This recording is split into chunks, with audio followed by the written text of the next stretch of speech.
وَلَقَدْ يَسَّرْنَا الْقُرْآنَ لِلذِّكْرِ فَهَلْ مِن مُدَّكِرٍ وَإِنَّهُ فِي أُمِّ الْكِتَابِ لَدَيْنَا لَعَلِيٌّ حَکِیمٌ۔ یہ جو قرآن ہے یہ ام الکتاب میں ہے۔ ام الکتاب سے مراد کیا ہے؟ لدینا، ہمارے پاس۔ یہ قرآن ہمارے پاس ام الکتاب کے اندر موجود ہے۔ لعلی حکیم، اور یہ قرآن جو ہے بہت بلند ہے اور حکمتوں والا ہے۔ حالانکہ یہ وہی صفات ہیں جو اللہ تعالیٰ کی بھی ہیں، اللہ کی ذات کی صفات بھی ہیں کہ اللہ تعالیٰ علی حکیم ہے، اور یہی خصوصیات قرآن کی بھی ہیں کہ قرآن علی حکیم ہے۔ عربی میں کہتے ہیں کلام الملوک ملوک الکلام، جو بادشاہوں کی بات ہوتی ہے نا، وہ باتوں کی بادشاہ ہوتی ہے۔ تو جو اللہ کا کلام ہے، تو جو خصوصیات اللہ کی ذات میں ہیں وہی اللہ کی کلام میں بھی ہیں۔ بلکہ یوں کہنا چاہیے کہ جو غیرت اور انا اللہ کی ذات میں ہے، وہ فرماتا ہے، حدیث قدسی ہے، انا عند ظن عبدی بی، کہ میں بندے کے گمان کے مطابق معاملہ کرتا ہوں۔ اب بندہ جیسا گمان رکھتا ہے ویسا میں کرتا ہوں۔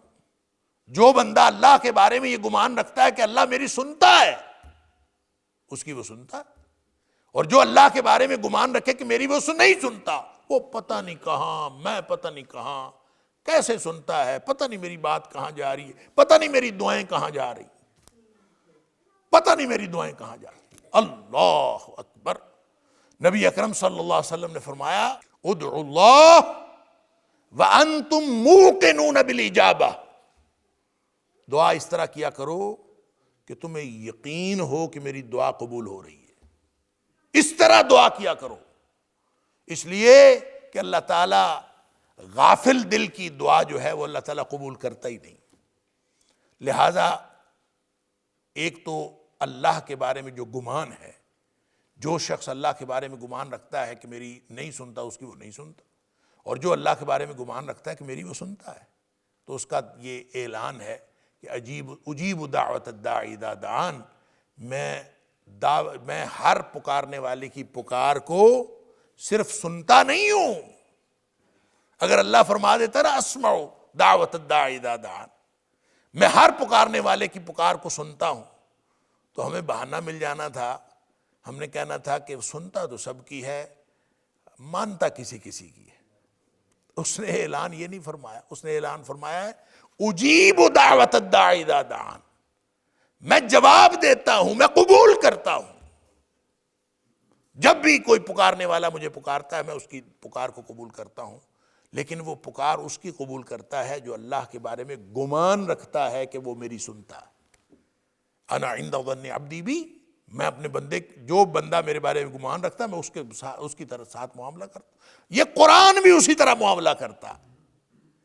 یہ کیونکہ اللہ کا کلام ہے، تو جو اللہ کی ذات کے اندر غیرت اور انا ہے، وہی غیرت اور انا اللہ کے قرآن کے اندر، اللہ کے کلام کے اندر ہے۔ سبحان اللہ۔ لہذا جو شخص قرآن کو شفا کی کتاب سمجھتا ہے نا، قرآن اس کو شفا دے دیتا ہے، ہدایت نہیں دیتا۔ قرآن کتاب ہدایت ہے، جو اس کو شفا لینے کے لیے پڑھتا ہے یہ اس کو شفا دے دیتا ہے، ہدایت نہیں دیتا۔ جو اس کو ثواب لینے کے لیے پڑھتا ہے، برکت لینے کے لیے پڑھتا ہے، اس کو برکت مل جاتی ہے، اس کو ہدایت نہیں ملتی۔ جو صرف ثواب لینے کے لیے اور نیکیوں کی کیلکولیشن کے لیے پڑھتا ہے، اس کو نیکیاں مل جائیں گی، اس کو ہدایت نہیں ملتی۔ یہ شفا کی کتاب بھی ہے، اس میں برکت بھی ہے، اس سے ثواب بھی ملتا ہے، لیکن یہ اس کا مقصد نزول ثواب شفا نہیں ہے، اس کا مقصد نزول ہدایت ہے۔ ہدایت اس کو نہیں ملتی اور قرآن نہیں دیتا، اس لیے کہ جو اس سے ہدایت لینے کی نیت سے نہیں پڑھتا۔ ھدی للمتقین ہے، اور متقی کون ہے؟ جو کوالیفائی کرے، ہدایت کے لیے کوالیفائی کرے، بچ بچ کے چلنا چاہے۔ اگر صرف ایک اور خصوصیت یعنی قرآن کا مقصد ہم نے رکھا فہم قرآن. قرآن سے ہدایت لینے کے لیے فہم قرآن بھی ضروری ہے. قرآن سے ہدایت لینے کے لیے قرآن پڑھنا بھی ضروری ہے. اس میں شفا بھی ہے, اس میں برکت بھی ہے, سب کچھ ہے. لیکن جو ہدایت لینے کی نیت سے نہیں پڑھتا نا, اس کو قرآن ہدایت نہیں دیتا. ایکسیپشنز آر آلویز دیئر, استثنائی صورتیں ہوتی ہیں بعض, لیکن قانون یہی ہے. ہدی للمتقین, یہ راستہ تو دکھا دیتا ہے ہدی للناس, لیکن ہدی للمتقین صرف ان لوگوں کو منزل مقصود پہ ان لوگوں کو پہنچاتا ہے جو قرآن کے ذریعے سے راستہ ڈھونڈنا چاہتے ہیں, بچ بچ کے چلنا چاہتے ہیں, جو اس طرح کی زندگی چاہتے ہیں. وہ ہدی للمتقین, متقی وہ ہوتا ہے جس کے دل میں دوہرا احساس پیدا ہو جائے. کیا؟ اللہ مجھ سے کوئی چھوٹی سی چھوٹی ایسی حرکت سرزد نہ ہو جائے جو تیری ناراضگی کا باعث بن سکتی ہے, اور اللہ مجھ سے کوئی چھوٹے سے چھوٹا کام ہونے سے رہ نہ جائے جو تیری خوشنودی کا باعث بن سکتا ہے. جس شخص نے اس نیت کے ساتھ قرآن پڑھنا شروع کیا کہ اللہ میں تیری ناراضگی سے بچنا چاہتا ہوں, میں تیری خوشنودی حاصل کرنا چاہتا ہوں, اس کو قرآن منزل مقصود پر لے جاتا. لہذا وہی خصوصیات, وہی صفات اس کی ہیں. لعلی حکیم, اللہ کی ذات بھی علی حکیم ہے, اور اللہ کا قرآن بھی, اللہ کا کلام بھی علی حکیم ہے. وہی خصوصیات, یہ بلند بھی ہے اور یہ حکمت والا بھی ہے, لیکن ہے کہاں؟ فرمایا وَإِنَّهُ فِي أُمِّ الْكِتَابِ لَدَيْنَا, یہ ہمارے پاس ام الکتاب میں ہے. اچھا, ام الکتاب کا لفظی معنی ہے اصل کتاب. ام کا معنی ماں, تو ام الکتاب کتابوں کی ماں, تو اصل اس کا مطلب ہوتا ہے کتابوں کی اصل. ظاہر ہے ماں اصل ہوتی ہے, اس لیے ام الکتاب سے مراد یعنی کتاب کی اصل. تو کتاب کی اصل کیا ہے؟ اکثر مفسرین نے کتاب کی اصل سے مراد لوح محفوظ لیا ہے کہ انَّهُ فی ام الکتاب لدینا, کہ یہ قرآن ہمارے پاس لوح محفوظ کے اندر موجود ہے. لوح ہمارے پاس موجود ہے, فی ام الکتاب, اس سے مراد لوح محفوظ ہے. وہ جو اصل لوح محفوظ میں تھا وہ وہاں سے موجود ہے. اچھا, بعض مفسرین نے کہا ہے کہ ام الکتاب سے مراد لوح محفوظ نہیں ہے, بلکہ ام الکتاب سے مراد کتاب کی وہ اصل ہے جو اللہ تعالیٰ کے پاس ہے. کیا مطلب؟ کہ کتاب کی, کلام کی اصل کس کے پاس ہوتی ہے؟ کلام کا اصل کس کے پاس ہوتا ہے؟ متکلم کے پاس ہوتا ہے. کلام کی اصل متکلم کے پاس ہوتی ہے. تو متکلم اصل ہے, تو اللہ کی ذات اصل ہے. تو اصل سے مراد فی ام الکتاب, کتاب کی اصل جو ہے وہ اللہ تعالیٰ کی کا کلام اصلی ہے. تو گویا یہ قرآن اللہ تعالیٰ کے کلام اصلی کے عین مطابق ہے. فی ام الکتاب, انہ فی ام الکتاب لدینا, جو ہمارے پاس لوح محفوظ میں ایک تفسیر, لوح محفوظ میں جو کاپی پڑی ہوئی ہے یہ اس کے مطابق ہے. اور دوسری بات, جو متکلم نے کلام کیا ہے, اصل جو بات ہے وہی یہ ہے. لہذا یہ ٹرو کاپی ہے اس بات کی, اس کی جو اللہ تعالیٰ نے کلام کیا ہے. تو یہ آج ہمارے پاس فی ام الکتاب, یعنی اللہ فی ام الکتاب لدینا سے مراد کتاب کی وہ اصل ہے جو متکلم نے ادا فرمائی. لہذا قرآن پڑھتے وقت یہ سوچا کریں کہ یہ وہ کلمات ہیں جو اللہ کریم نے ادا فرمائے, وہ کلمات جو اللہ کریم نے ادا فرمائے ہیں. آپ کو وہ ادا کرنے کی سعادت مل رہی ہے, اور جب ہم وہ سعادت حاصل کر رہے ہیں جو اللہ کریم کے سے ادا ہونے والے الفاظ ہیں, تو پھر اس کو ویسے پڑھنا چاہیے نا. یعنی ہر طرح کوئی شخص پڑھتا رہے, اپنی مرضی سے پڑھتا رہے, نہیں. اس کو اس طرح سے پڑھنا چاہیے جس طرح سے متکلم کے سے یہ الفاظ ادا ہوئے ہیں. اور نبی اکرم صلی اللہ علیہ وآلہ وسلم نے جس طرح سے پڑھ کے ہمیں سنائے ہیں اور جس طرح آج تک ہم تک پہنچے ہیں اور آج تک قرائے کرام آپ کو پڑھاتے ہیں. یعنی صراط الذین، سارے لوگ صراط الذین، یہ صراط الذین کیا ہوتا ہے؟ صراط الذین، صراط سین اور صاد میں فرق ہے اور تا اور طا میں فرق ہے، اور جب تک اس فرق کو ہم نہیں سمجھیں گے، صراط الذین کا مطلب ہے سین اور رے اور الف اور تے، تو سین رے اور الف اور تے یہ تو متکلم کا کلام نہیں ہے. متکلم کا جو کلام ہے وہ صاد را اور طا ہے، وہ ہے صراط الذین. لہذا اس کو صحیح طریقے سے جس طرح کلام کی اصل ہے اس طرح پڑھنے کی کوشش کرنی چاہیے. وَإِنَّهُ فِي أُمِّ الْكِتَابِ لَدَيْنَا لَعَلِيٌّ حَكِيمٌ، بہت بلند اور حکمتوں والا. أَفَنَضْرِبُ عَنْكُمُ الذِّكْرَ صَفْحًا أَن كُنْتُمْ قَوْمٌ مُسْرِفِينَ. اللہ اکبر. کیا ہم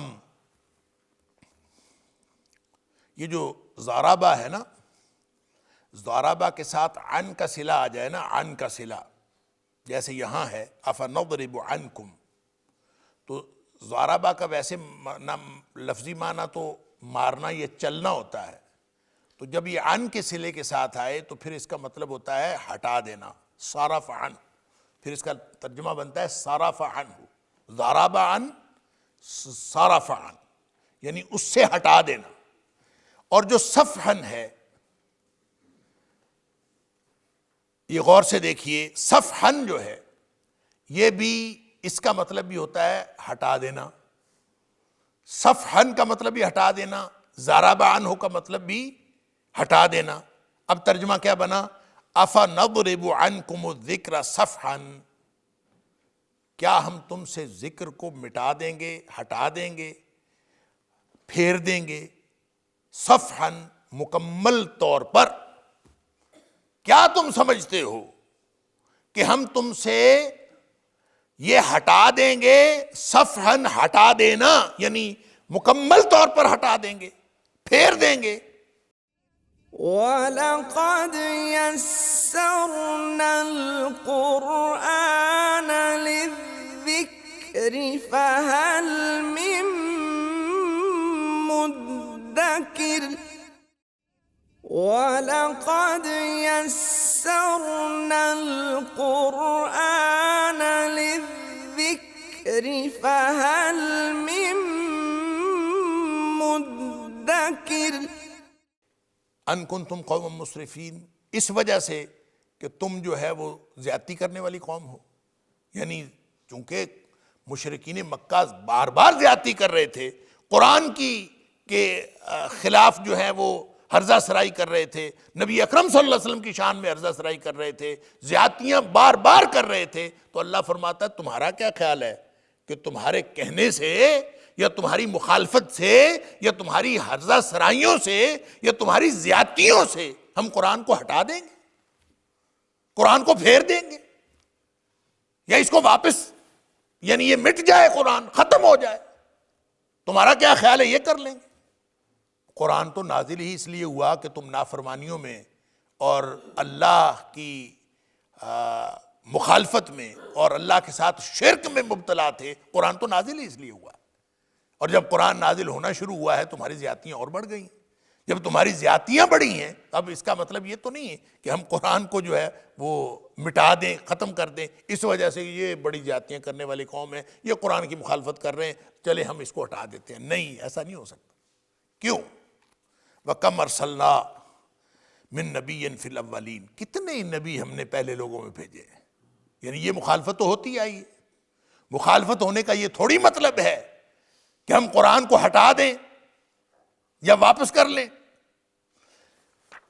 وَكَمْ أَرْسَلْنَا، کتنے ہی رسول ہم نے بھیجے، من نبی، نبیوں میں سے، فی الاولین، پہلے لوگوں میں ہم نے کتنے ہی نبی بھیجے. وَمَا يَأْتِيهِم مِّن نَبِيٍّ إِلَّا كَانُوا بِهِ يَسْتَهْزِئُونَ، اور کوئی بھی نبی جب ان کے پاس آتا تھا تو وہ اس کا استہزاء کرتے تھے. وما یاتیہم من نبی، اور نہیں آتا تھا ان کے پاس کوئی نبی الا مگر کانوا بہ یستہزئون، وہ تھے اس کے ساتھ استہزاء کرتے، مذاق اڑاتے تھے۔ سارے نبیوں کا مذاق اڑایا گیا۔ یہ کوئی پہلی دفعہ تھوڑی ہوا ہے کہ جو معاندین نبوت ہیں، نبی پاک صلی اللہ علیہ وسلم کے جو دشمن ہیں، وہ مذاق اڑاتے ہیں، تو یہ مذاق ہمیشہ اڑتا آیا ہے۔ سارے نبیوں کے جو دشمن تھے، ہر دور کے معاندین نبوت، ان کا کردار یہی رہا ہے۔ لہٰذا تمہارا کیا خیال ہے کہ تمہاری زیادتیوں کی وجہ سے ہم قرآن کو واپس لے لیں یا کوئی اسٹریٹجی بدل لیں؟ ایسا نہیں ہے۔ یہ قرآن جس اسٹریٹجی کے ساتھ آیا ہے، جس حکمت عملی کے ساتھ آیا ہے، وہ ہر لحاظ سے کامل اور مکمل ہے، لہذا یہ نہیں ہٹ سکتا۔ تم اپنی ہٹ دھرمی پہ لگے بھی رہو، زیادتیوں پہ لگے بھی رہو، تو یہ واپس نہیں ہٹ سکتا۔ قرآن کے احکام اٹل ہیں اور قیامت تک کے لیے۔ کبھی سنا کہ قرآن کی کوئی بات نازل ہوئی ہو اور پھر مخالفت کی وجہ سے وہ واپس ہو گئی ہو؟ چلیں جی رہنے دیتے ہیں، یہ مخالفت کر رہے ہیں، اب رہنے دیتے ہیں۔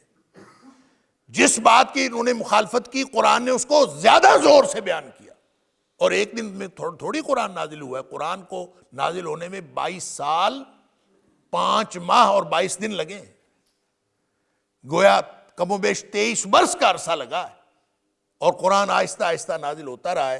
جب کبھی کسی مخالفت کی ہے تو زیادہ زور سے اور قوت کے ساتھ اسی حکم کو قرآن نے بیان کیا۔ لہذا فرمایا کہ وما یاتیہم من نبی الا کانوا بہ یستہزئون، پہلے بھی انبیاء آتے رہے اور معاندین نبوت ان کا بھی استہزاء کرتے رہے۔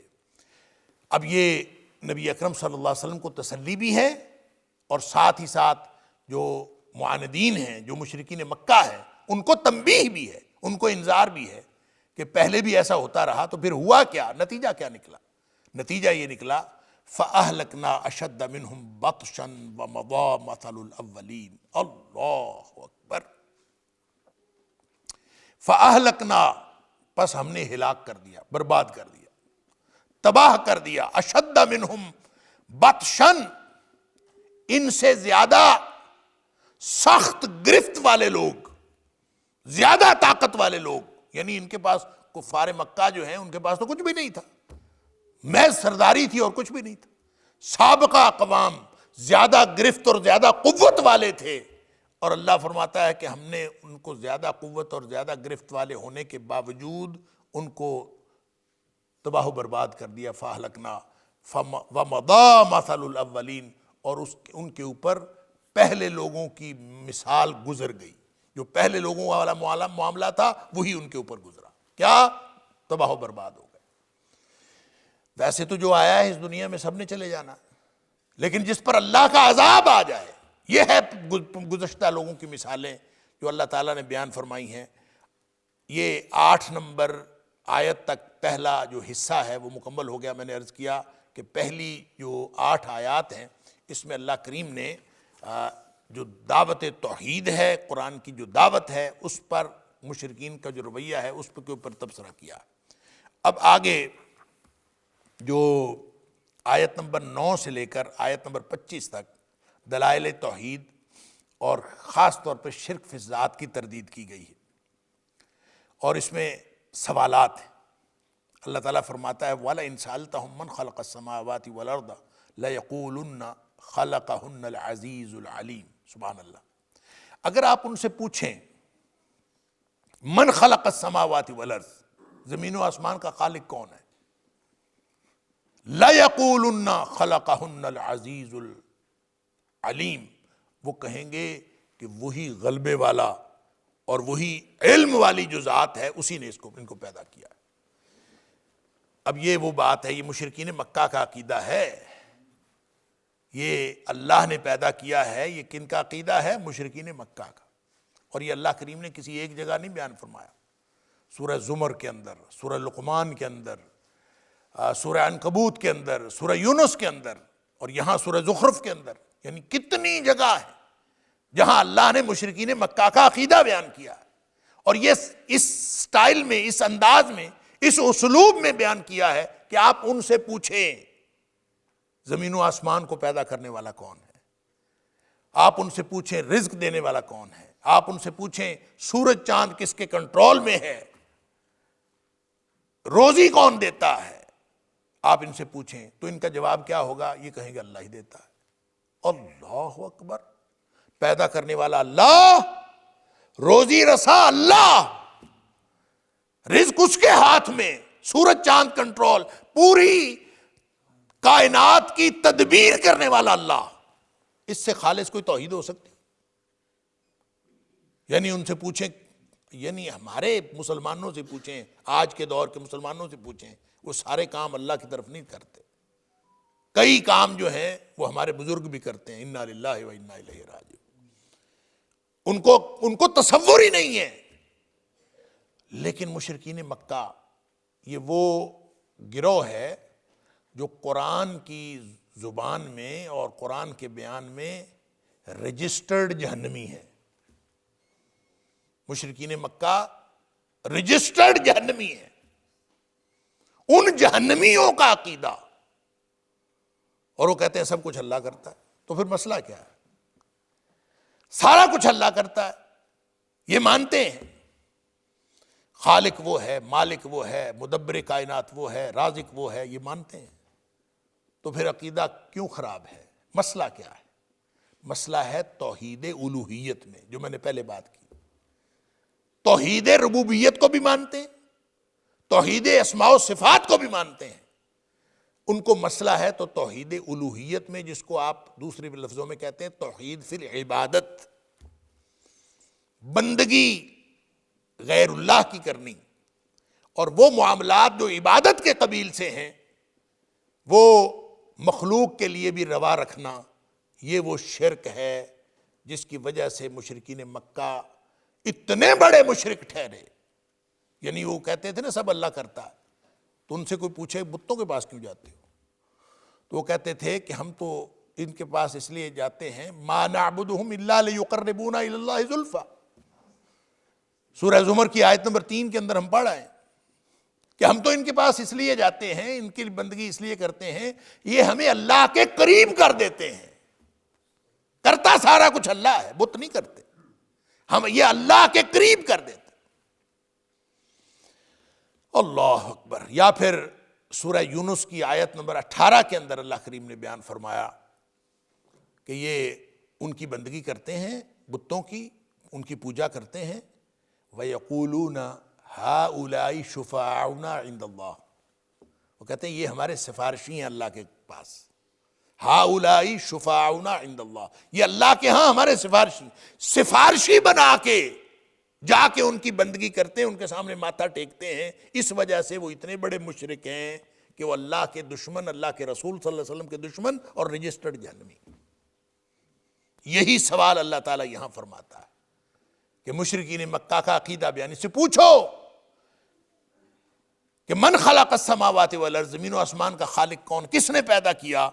تو وہ کہیں گے العزیز العلیم، غلبے والے اور علم والے اللہ نے ان کو پیدا کیا ہے۔ لازماً ان کا جواب یہی ہوگا الذی جعل لکم الارض مہدا وجعل لکم فیہا سبلا لعلکم تہتدون، وہ ذات جس نے تمہارے لیے زمین کو بچھونا بنایا، وجعل لکم فیہا سبلا، اور اس میں تمہارے لیے راستے بنائے، لعلکم تہتدون، تاکہ تم راہ پاؤ۔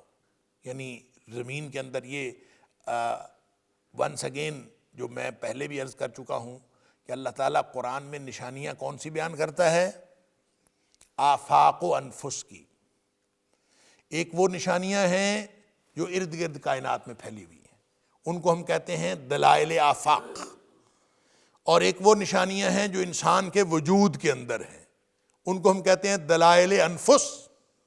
تو آفاق و انفس کی نشانیاں اللہ تعالیٰ قرآن میں بیان کرتا ہے، لہٰذا وہ نشانیاں جو قرآن میں بیان ہوئی ہیں اور وہ نشانیاں جو پوری کائنات کے اندر اور انفس کے اندر بیان ہوئی ہیں، ان نشانیوں کے اور ان نشانیوں کے درمیان کوئی تفاوت اور کوئی تضاد نہیں ہے۔ جو شخص قرآن پڑھ لے، ان نشانیوں پر غور و فکر کر لے، اس کو یہ کائنات سمجھ میں آ جاتی ہے، اور جو ان نشانیوں پر غور و فکر کر لے اس کو قرآن سمجھ میں آ جاتا ہے۔ لہذا اللہ تعالیٰ آفاق کی نشانیوں میں فرماتا ہے الذی جعل لکم الارض مہدا، وہ اللہ جس نے زمین کو تمہارے لیے بچھونا بنایا۔ اور یہ جو مہد ہے نا، مہد، اس کا معنی گود بھی ہوتا ہے۔ گود بھی اس لیے اس کو مہد کہتے ہیں، وہ بچھونا ہی ہوتا ہے، اس میں انسان آرام محسوس کرتا ہے۔ تو پوری زمین جو ہے وہ بچھونا ہے، جہاں انسان کو خاص لیٹنے کی جگہ ملے وہ مہد ہے، وہ انسان کے لیے گود ہے، انسان کے لیے وہ خاص بچھونا ہے۔ لہذا ہر چیز، پوری کائنات جو ہے، وہ پوری زمین جو ہے، الذی جعل لکم الارض مہدا، ساری زمین ہمارے لیے مہد ہے، بچھونا ہے۔ آپ اس اعتبار سے بھی جو زمین کا ٹکڑا ہمیں ملتا ہے جس میں ہم گھر بناتے ہیں، پھر اس کے اندر بچھونا بناتے ہیں، یہ خاص جو بچھونا ہے یہ بھی ہے۔ پھر اوورآل پوری زمین کو بچھونا بنایا اس اعتبار سے کہ یہ زمین تو گھوم رہی ہے، یہ رکی ہوئی تو نہیں ہے، یہ قرار پائی ہوئی نہیں ہے، یہ ہر لمحہ حرکت کرتی ہوئی ہے۔ کہتے ہیں کہ یہ جو اپنے محور میں گردش کر رہی ہے، محور میں جو گردش کر رہی ہے وہ 66,600 کلومیٹر، 66,600 میل فی گھنٹہ کے اعتبار سے یوں یہ گردش کر رہی ہے۔ وَلَقَدْ يَسَّرْنَا الْقُرْآنَ لِلذِّكْرِ فَهَلْ مِن مُّدَّكِرٍ وَلَقَدْ يَسَّرْنَا الْقُرْآنَ لِلذِّكْرِ فَهَلْ مِن مُّدَّكِرٍ۔ اور یہ جو اپنے محور کے اندر اپنے مدار میں یہیں اپنی جگہ پر گھوم رہی ہے، تو وہ یعنی یوں بھی گھوم رہی ہے جیسے گیند گھوم رہا ہو، اور یوں بھی گھوم رہی ہے، اور یوں جو گھوم رہی ہے تو 1,000 میل فی گھنٹہ اس کی رفتار ہے۔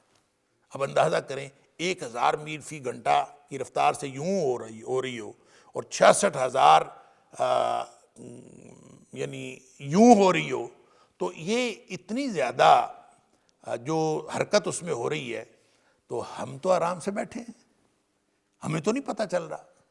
تو یہ جو خاص قرار ہمیں ملا ہے اس زمین میں، اس کو مہد کہا ہے۔ الذی جعل لکم، باوجود اس کی حرکت کے، الذی جعل لکم الارض مہدا، اللہ تعالیٰ نے اس کو تمہارے لیے بچھونا بنایا ہے، فرش بنایا ہے۔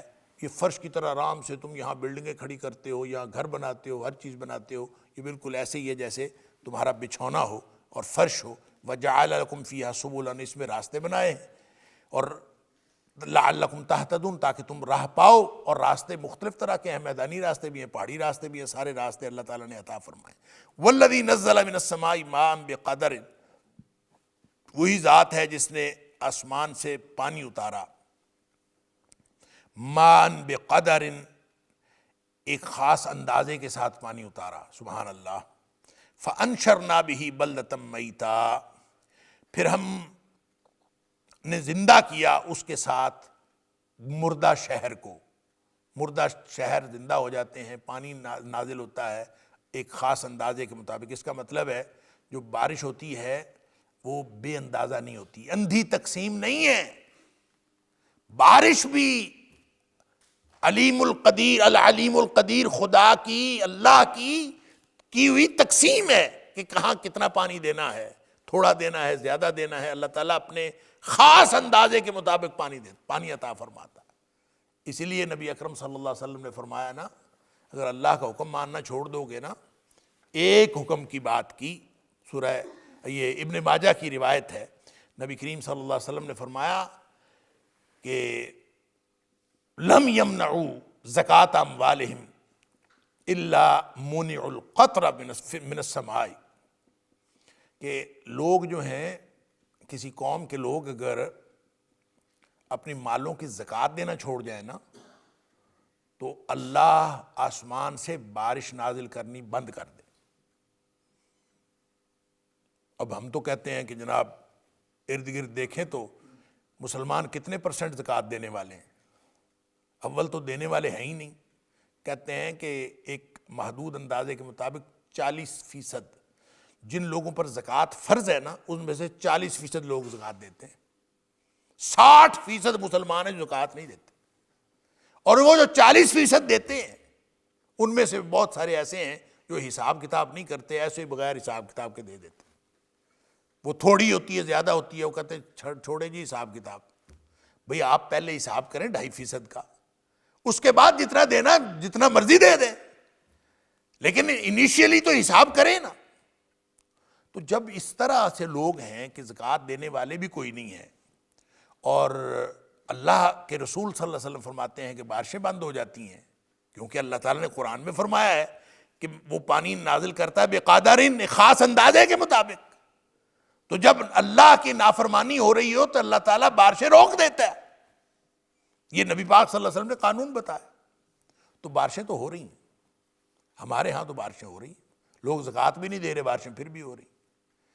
اللہ اکبر، نبی اکرم صلی اللہ علیہ وسلم نے فرمایا وَلَوْلَا الْبَهَائِمْ لَمْ يُمْطَرُوا، اگر یہ چوپائے نہ ہوتے تمہارے اوپر کبھی بارش نہ ہوتی۔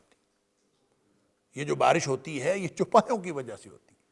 وَلَوْلَا الْبَهَائِمْ لَمْ يُمْطَرُوا، اگر زکوٰۃ نہیں دیتے تو کبھی بارش نہ ہوتی۔ اللہ نے جو اندازے مقرر کیے ہیں، اللہ نے اندازے مقرر کیے ہیں کس کو کتنا پانی دینا ہے، تو لہٰذا یہ اندھی تقسیم نہیں ہے، یہ قادر مطلق کی سوچی سمجھی تقسیم ہے کہ کس کو کتنا پانی دینا ہے، جہاں جتنی ضرورت ہوتی ہے وہ اتنا پانی عطا کرتا ہے۔ آپ دیکھیں تو صحیح، ہمارے ہاں بارشیں تو ہو رہی ہیں، اس کے باوجود جو واٹر انڈیکس ہے وہ نیچے جا رہا ہے، پانی جو ہے وہ روزانہ کے اعتبار سے اور ماہانہ کے اعتبار سے نیچے چلا جا رہا ہے، لاہور کا پانی بھی، ہر جگہ کا پانی وہ نیچے جا رہا ہے۔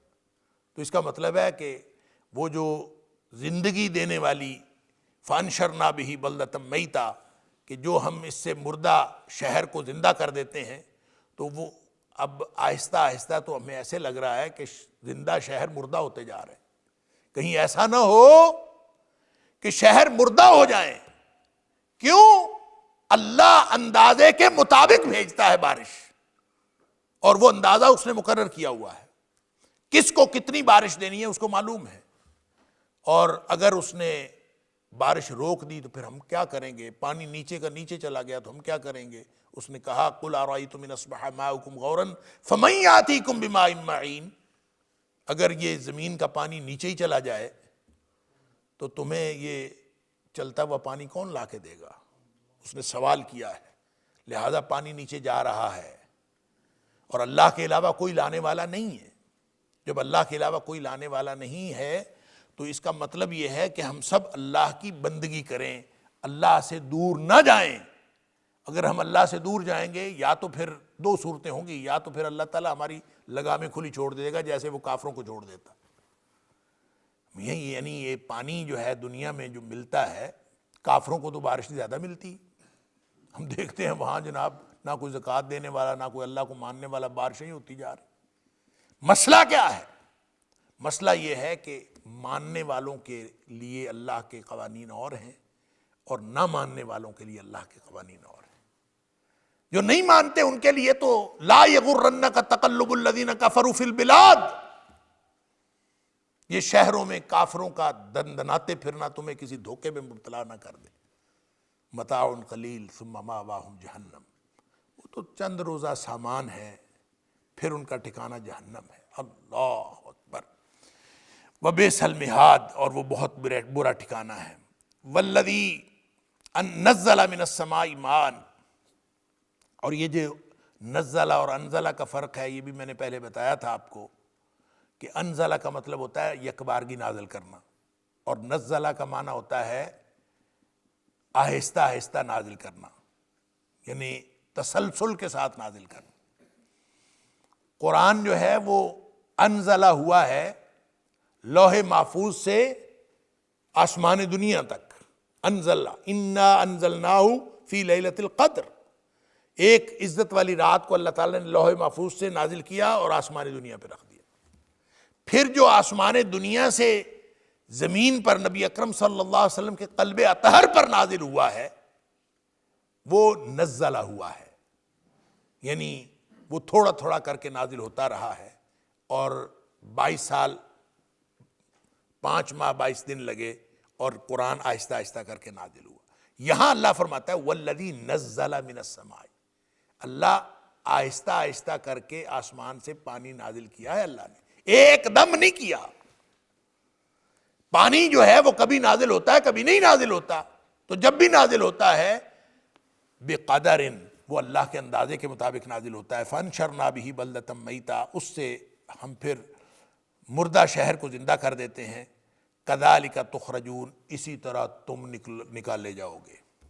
تمہاری جو بعث بعد الموت ہے نا، وہ اسی طرح ہوگی جیسے مردہ شہر زندہ ہوتا ہے، بارش برستی ہے تو کونپلیں پھوٹتی ہیں اور کھیت ہرے بھرے ہو جاتے ہیں، اسی طرح قیامت والے دن اللہ تعالیٰ تمہیں بھی زندہ کر کے اٹھا لے گا۔ جس طرح کونپلیں ہرے بھری ہوتی ہیں، شہر زندہ ہوتے ہیں، تو اسی طرح اللہ تعالیٰ تمہیں دوبارہ زندہ کرے گا۔ کذالک تخرجون، اس طرح تمہیں بھی نکالا جائے گا۔ اللہ والذی خلق الازواج کلھا وجعل لکم من الفلک والانعام ما ترکبون، اور وہی ذات ہے جس نے جوڑے پیدا کیے، کلھا سارے کے سارے، وہی ذات ہے جس نے سارے کے سارے جوڑے پیدا کیے۔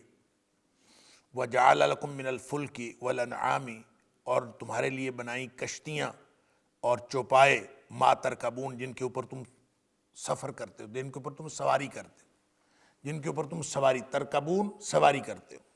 تو اللہ نے کشتیاں بنائیں اور چوپائے بنائے جن کے اوپر تم سواری کرتے ہو، اور ہر طرح کا جوڑا اللہ نے بنایا۔ یہ جو ہر طرح کا جوڑا ہے، ان جوڑوں میں کیا چیز ہے؟